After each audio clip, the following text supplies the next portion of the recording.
It was just another busy morning on the bustling city street. People hurried past each other, focused on their lives, their phones, their jobs, heads down, hearts closed. But in the midst of this crowd, someone stood still. A little boy, no older than 9, barefoot, with clothes that had seen better days, was holding a rag in one hand and a small polished tin in the other. His eyes scanned every passerby with quiet desperation, his lips trembling with the courage to speak. Then he saw him, a tall man in a fine navy blue suit, leather briefcase in hand, and shining shoes that cost more than what the boy had seen in months. He stepped forward, blocking the man's path. "Please, sir, just $10. I can shine your shoes," the boy said softly, almost lost in the city's noise. The man stopped, looking down at the boy with furrowed brows. His name was Mr. Raymond Hart, the CEO of a billion-dollar tech company. He was late for a board meeting and didn't have time for street interruptions. But something about the boy's eyes, the way they pleaded but didn't beg, the way they carried pain with dignity, made him pause. Raymond raised an eyebrow, clearly skeptical.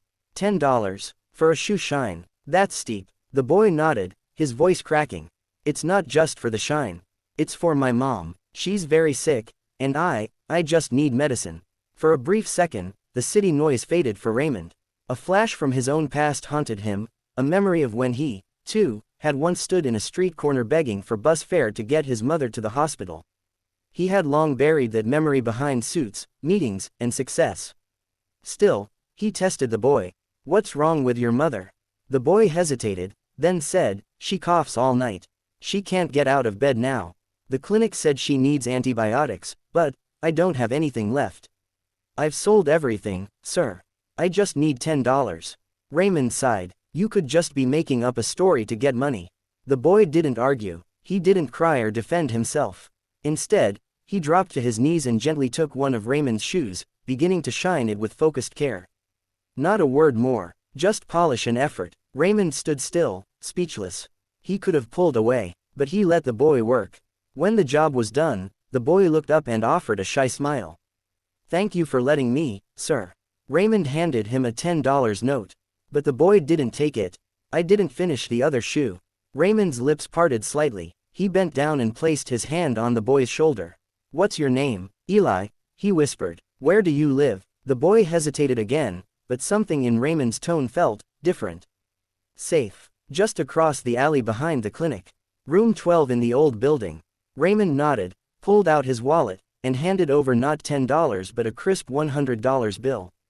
Eli's eyes widened. "No, sir, I can't." "You're not begging, Eli. You're working. And this is a bonus." For being honest. Tears welled in the boy's eyes.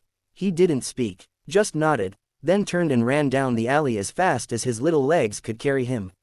But something inside Raymond had shifted. That old memory, the bus fare, his mother coughing blood, the rejection he faced, hit him harder than he expected. That night, after his meetings, he found himself driving back to the alley Eli had pointed to. Room 12, a rusted metal door, peeling paint. He knocked. A soft, weak voice responded, "Come in." Inside, a woman lay on a thin mattress, blankets bundled around her frail body. Her face was pale, lips dry. Beside her sat Eli, gently pressing a wet cloth to her forehead. Raymond stepped in. "I hope I'm not intruding." The woman struggled to sit up. "Eli, who is this?" Eli stood, confused but hopeful. "He's the man, he gave me the money." Raymond approached quietly, then knelt beside her. "I'm Raymond Hart. I believe you're very sick.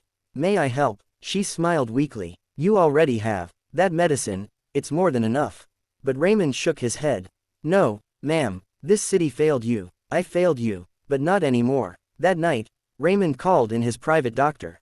Arranged for hospital admission, paid for everything. Within 3 days, Eli's mother, Maria, was stable, breathing better, even smiling again. Eli never left her side. Raymond visited daily, brought food, books, even toys for Eli. Slowly, something blossomed, a connection Raymond hadn't felt in years.